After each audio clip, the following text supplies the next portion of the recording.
आजादी मिल गई, लेकिन ये माइंडसेट अभी भी है कि गरीबों के, इस जात के, उस जात के बच्चों को अच्छी शिक्षा नहीं लेने देंगे। ये विदेश कैसे जा सकते हैं? पढ़ो, एलजी साहब ने लिखा है इंडिया में करा लो ट्रेनिंग। ये एलजी साहब की नोटिंग है, इंडिया में करा लो ट्रेनिंग। अरे क्यों करा ले इंडिया में ट्रेनिंग? हम कम हैं किसी से?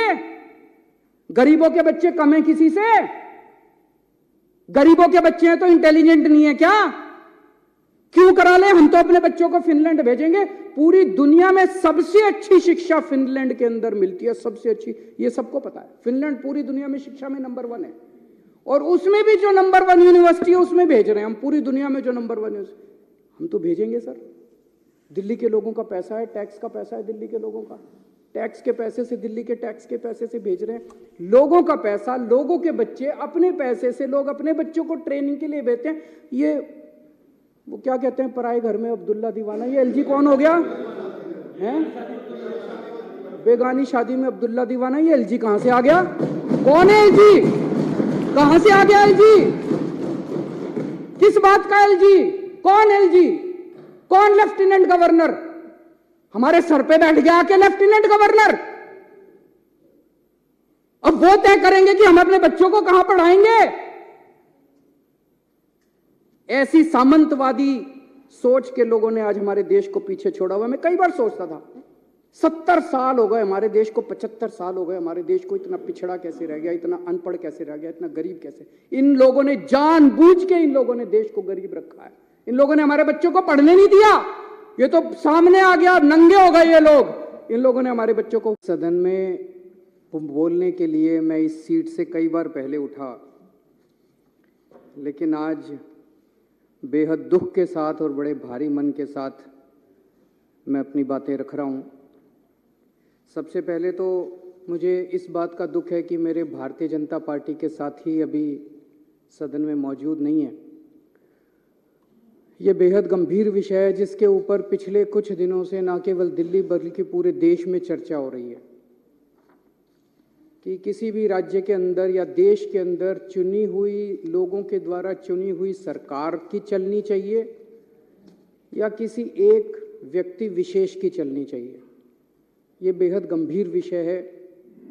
इसके ऊपर कई सारे मुद्दों पे चर्चा हुई, कई सारे मुद्दे पिछले दिनों में उठे हैं। इसके ऊपर मैं एलजी साहब के पास भी गया था मिलने के लिए 3-4 दिन पहले, और मेरी जो बातचीत एलजी साहब से हुई वो भी आज विस्तार से मैं इस सदन के सामने, सभी एमएलएज के सामने रखना चाहूँगा। मेरी इच्छा थी कि बीजेपी के साथी भी यहाँ मौजूद होते और वो भी बात सुनते, ताकि इस चर्चा को एक कंस्ट्रक्टिव रूप दिया जा सकता। समय बड़ा बलवान होता है। कुछ भी परमानेंट नहीं है जिंदगी में। इस दुनिया में कुछ भी परमानेंट नहीं है। कोई अगर सोचे कि मेरी सरकार बन गई, अब जिंदगी पूरे मेरी सरकार रहेगी, ऐसा नहीं होने वाला। आज मेरी सरकार है, कल हमारी सरकार नहीं होगी। हमारी सरकार 5 साल है, 10 साल है, 15 साल है, 20 साल है, कभी ना कभी तो बदलेगी। आज उनकी सरकार है, परमानेंटली उनकी सरकार नहीं होगी। आज है, कल है, परसों है, अगले दिन बदलेगी। आज दिल्ली में हमारी सरकार है, उनके एलजी हैं, केंद्र में उनकी सरकार है। कल अगर भगवान ने चाहा ऐसा भी हो सकता है कि केंद्र में हमारी सरकार हो।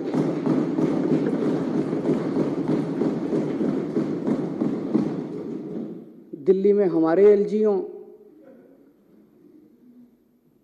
और हो सकता है दिल्ली में हमारी हो, कांग्रेस की हो, बीजेपी की हो, किसी और की सरकार हो।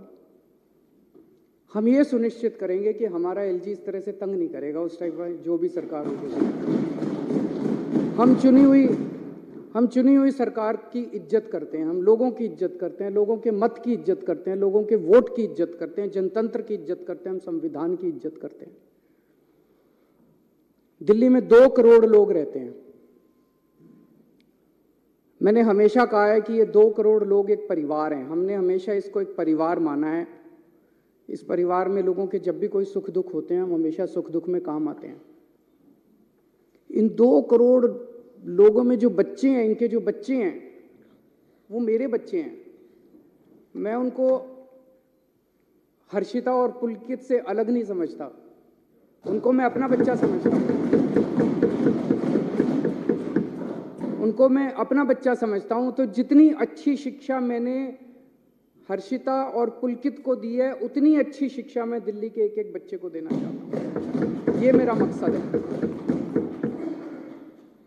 और उसी मकसद से हम लोगों ने शिक्षा के ऊपर, क्योंकि मुझे ये लगता है कि अगर हमने अपने बच्चों को अच्छी शिक्षा दे दी तो देश का भविष्य बनेगा, बच्चों का भविष्य बनेगा तो देश का भविष्य बनेगा। उसी को मद्देनजर रखते हुए हमने शिक्षा पे इतना खर्चा भी किया, इतने अच्छे अच्छे शानदार स्कूल बनाए। जो सबसे ज्यादा आज स्कूलों के नतीजे बहुत अच्छे आ रहे हैं, लोग अपने बच्चों को प्राइवेट स्कूल से निकाल के सरकारी स्कूलों में भर्ती कर रहे हैं।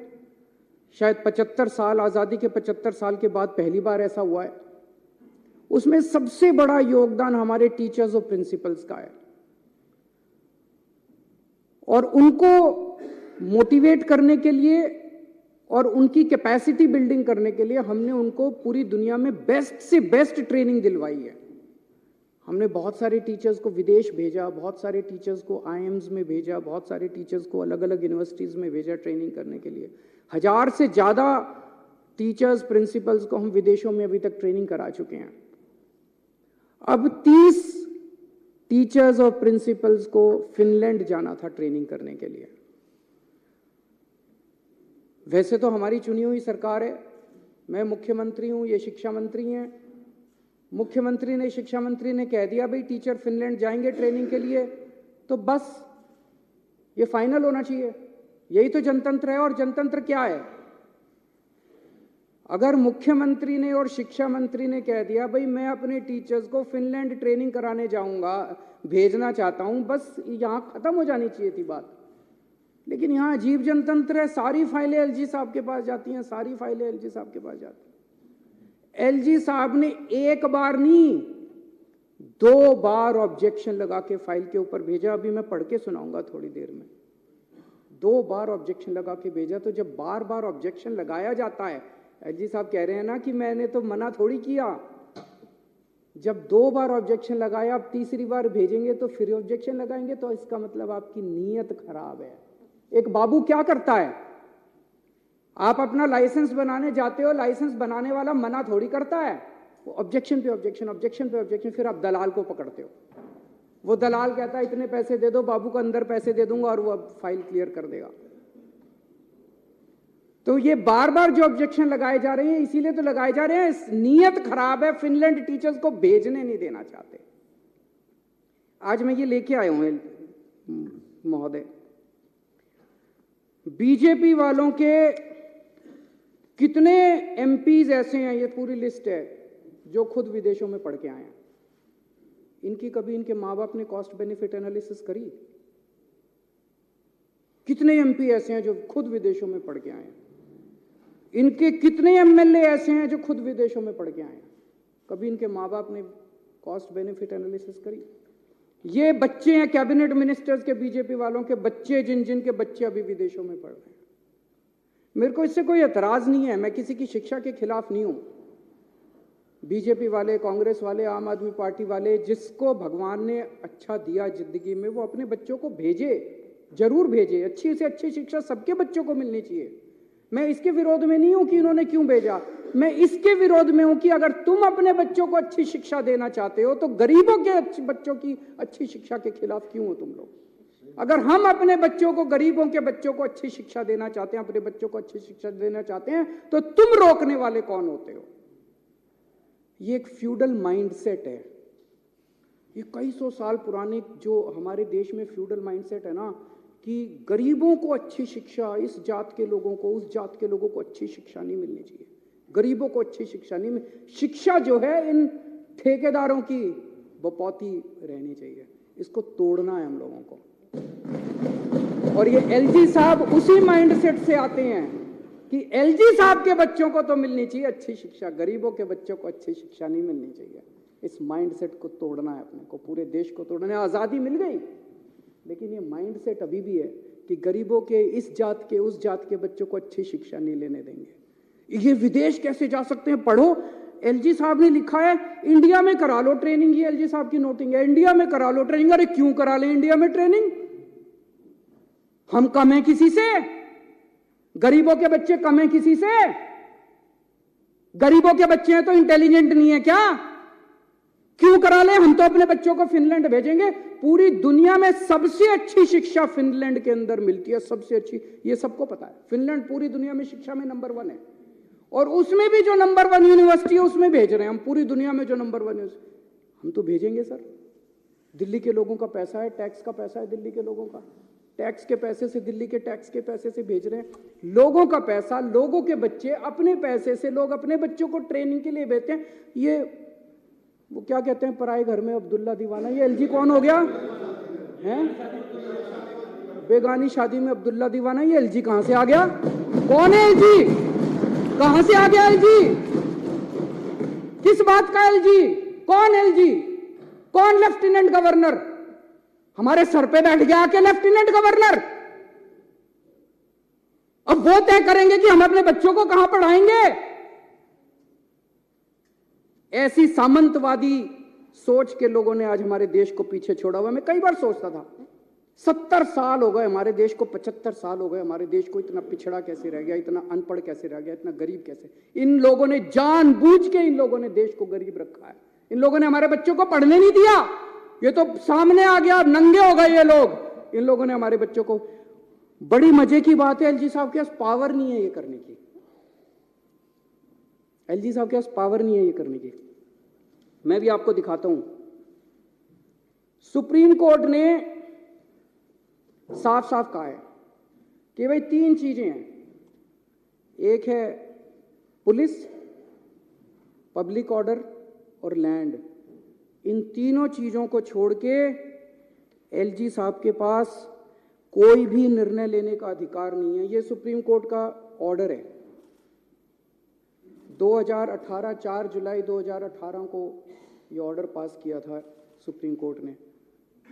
सुप्रीम कोर्ट तो देश की सर्वोच्च अदालत है, वो तो सबको माननी पड़ती है ना। इसमें से मैं पढ़ के सुनाता हूं। इसमें लिखा हुआ है पैरा 284। अब तो सबको रट गया होगा पैरा भी, कल 3 दिन से मैं बोल रहा हूं।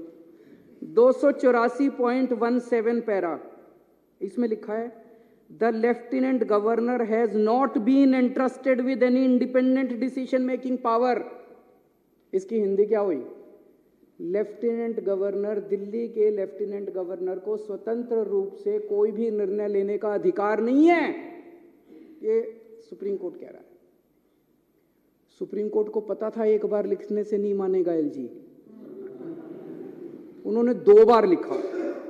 उन्होंने फिर पैराग्राफ नंबर 475.20 में लिखा there is no independent authority vested in lieutenant governor to take decisions. अब इससे फालतू बेचारा सुप्रीम कोर्ट भी क्या करेगा? सुप्रीम कोर्ट ने साफ साफ लिखा है भाई एलजी साहब के पास डिसीजन लेने की पावर नहीं है। मैं जब एलजी साहब से मिलने गया अभी 3 दिन पहले, तो मैंने ये पढ़ के सुनाया उनको। मैंने कहा सर सुप्रीम कोर्ट ये कह रहा है। कहते हैं हाँ सुप्रीम कोर्ट की अपनी राय हो सकती है। सर अध्यक्ष महोदय, इसके बाद मेरे पास कुछ कहने को नहीं बचा था। इतने बड़े संवैधानिक पोजीशन के ऊपर बैठा हुआ व्यक्ति अगर ये कहता है कि सुप्रीम कोर्ट का ऑर्डर सुप्रीम कोर्ट की राय हो सकती है, मैंने कहा सर आप जो ये कह रहे हैं ना, ये सुप्रीम कोर्ट का कंटेम्प्ट है। आप ऐसा नहीं बोल सकते। सुप्रीम कोर्ट का आदेश कानून है इस देश का। सुप्रीम कोर्ट का आदेश बाइंडिंग है इस देश के ऊपर, इस देश के हर नागरिक के ऊपर। बोले नहीं, मैं बोले संविधान में लिखा है कि एलजी एडमिनिस्ट्रेटर है। एडमिनिस्ट्रेटर का मतलब शासक होता है, तो मेरे पास सुप्रीम पावर्स है, मैं कुछ भी कर सकता हूं। इसके बाद में क्या कहता, फिर उन्होंने कहा कि मैंने मना थोड़ी किया है। मैंने कहा जी 2 बार आपने वापस भेज दी फाइल, 2 बार आपने लिखा। क्या लिखा? पहली बार लिखते हैं मुझे ये बताया जाए कि क्या डीओपीटी की गाइडलाइंस का पालन किया गया। ये जिस यूनिवर्सिटी में भेज रहे हो, इस यूनिवर्सिटी ने और कौन कौन से कार्यक्रम कराए, इससे क्या ऑब्जेक्टिव हासिल होगा। अरे मैं मुख्यमंत्री हूं, मैंने देख लिया यार सारा। मैंने एलजी साहब को बोला, मैंने कहा सर आप मेरे हेडमास्टर थोड़ी हो, इतने तो मैं स्कूल में पढ़ाई में बहुत अच्छा था, फर्स्ट आया करता था क्लास में थ्रू आउट, पहली क्लास से लेके 12वीं क्लास तक फर्स्ट आया, यूनिवर्सिटी टॉपर था, कुरुक्षेत्र यूनिवर्सिटी में टॉप किया था मैंने, पहले 6th पोजीशन थी मेरे मास्टरों ने आज तक मेरा होमवर्क ऐसे चेक नहीं किया जैसे एलजी साहब आज मेरी फाइलें लेके बैठ जाते हैं, स्पेलिंग गलत है, हैंड राइटिंग खराब है, ये ऐसे क्यों नहीं लिखा, ये वैसे क्यों नहीं लिखा, मेरे मास्टरों ने ऐसे नहीं किया जैसे एलजी साहब मेरा होमवर्क चेक करते हैं। मैं चुना हुआ मुख्यमंत्री हूं, दिल्ली के 2 करोड़ लोगों ने मेरे को चुन के भेजा है, आप कौन है? मैंने उनसे पूछा आप कौन है, ये मैंने पूछा एलजी साहब से, मैंने कहा सर आप कौन है, मेरे को तो जनता ने चुन के भेजा। कहते मेरे को प्रेसिडेंट ने भेजा। मैंने कहा वैसे ही जैसे अंग्रेज वाइसरॉय भेजते थे वैसे ही आपको प्रेसिडेंट ने, पहले बोले आपकी सरकार अच्छी नहीं चल रही, आपने ये नहीं किया, आपने वो नहीं किया, आपकी सरकार में ये। मैंने सर वो वाइसरॉय जो होते थे ना वो कहते थे you bloody Indians you don't know how to govern. मैंने कहा एलजी साहब आज आप भी वही भाषा इस्तेमाल कर रहे हो, यू ब्लडी डेली वालाज you don't know how to govern. मैंने कहा सर दिल्ली छोड़ दो हमारे हालात पे, हम अपनी दिल्ली चला लेंगे।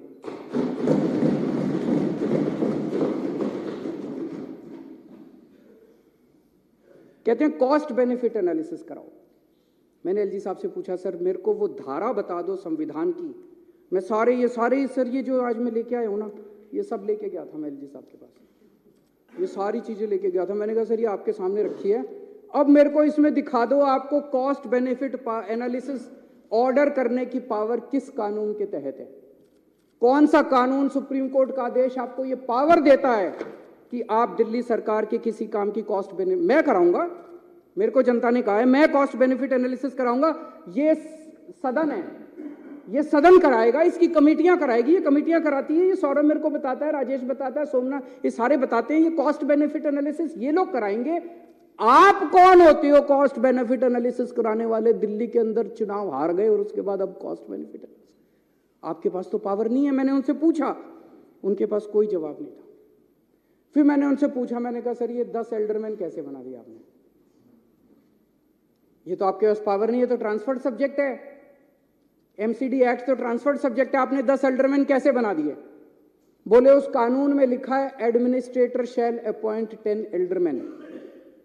तो मैंने उनको ये एक और दूसरा ऑर्डर दिखाया सुप्रीम कोर्ट का, ये 2019 में आया था सुप्रीम कोर्ट में।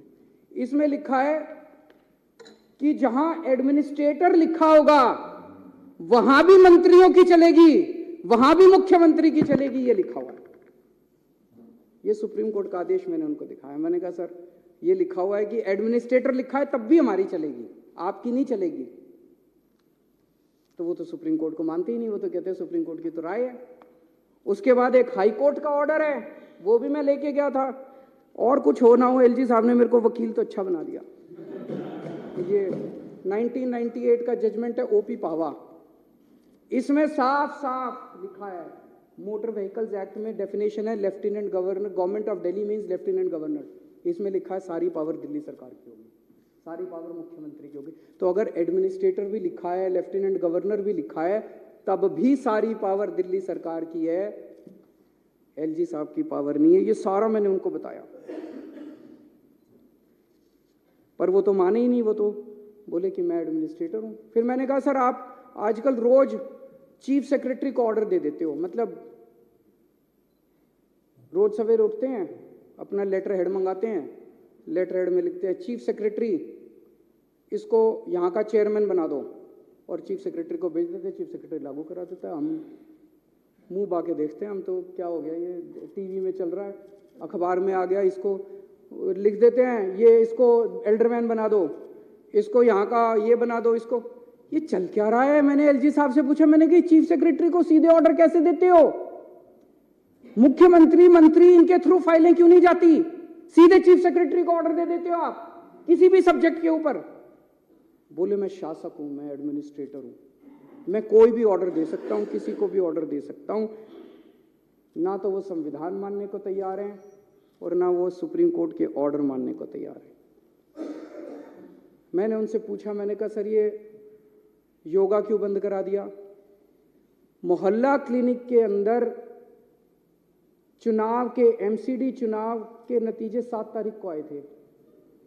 उसके 2 महीने पहले से सारे डॉक्टरों की तनख्वाह बंद करा दी, सारे मोहल्ला क्लिनिक के रेंट बंद करा दिए, सारे मोहल्ला क्लिनिक की बिजली बंद करा दी, बिजली के बिल पेमेंट बंद करा दी, सारे टेस्ट बंद करा दिए। मैंने कहा सर ये क्यों करा दिया?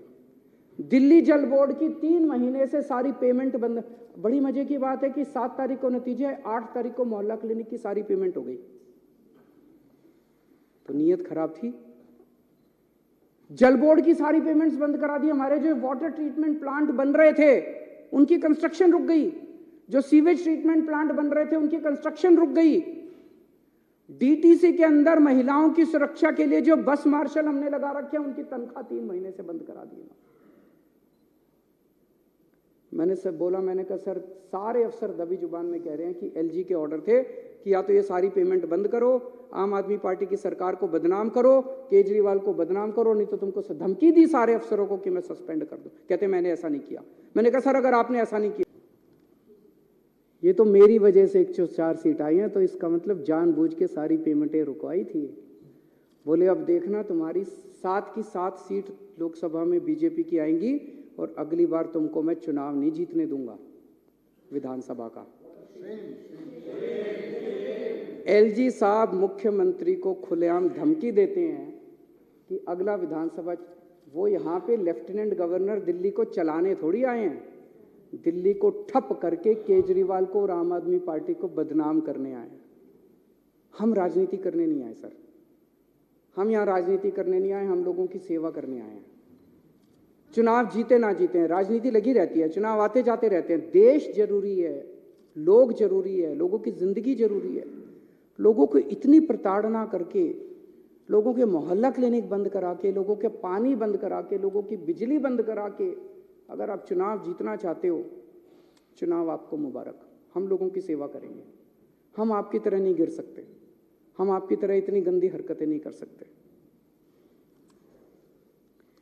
एक प्रश्न ये उठता है कि अगर चुनी हुई सरकार की कोई पावर ही नहीं है तो इस देश की आजादी की लड़ाई क्यों लड़ी थी? हमारे लोगों ने इसलिए थोड़ी लड़ी थी कि एक वाइसरॉय जाएगा और एक लेफ्टिनेंट गवर्नर आके बैठ जाएगा, इसलिए तो आजादी की लड़ाई नहीं लड़ी थी। तो अध्यक्ष महोदय, अपने देश की आजादी को बरकरार, हम तो सारे आंदोलन से निकले हुए लोग हैं, आज़ादी को बरकरार रखने के लिए, जनतंत्र को मजबूत करने के लिए, संविधान को मजबूत करने के लिए हमें जो भी कुर्बानी देनी पड़ेगी हम सारे मिलकर वो कुर्बानी देंगे। लेकिन जनतंत्र को और देश की आज़ादी को इस तरह से हम खराब बिल्कुल नहीं होने देंगे। ये जो सौरव का प्रस्ताव है, मैं इस प्रस्ताव का पूरी तरह से समर्थन करता हूँ।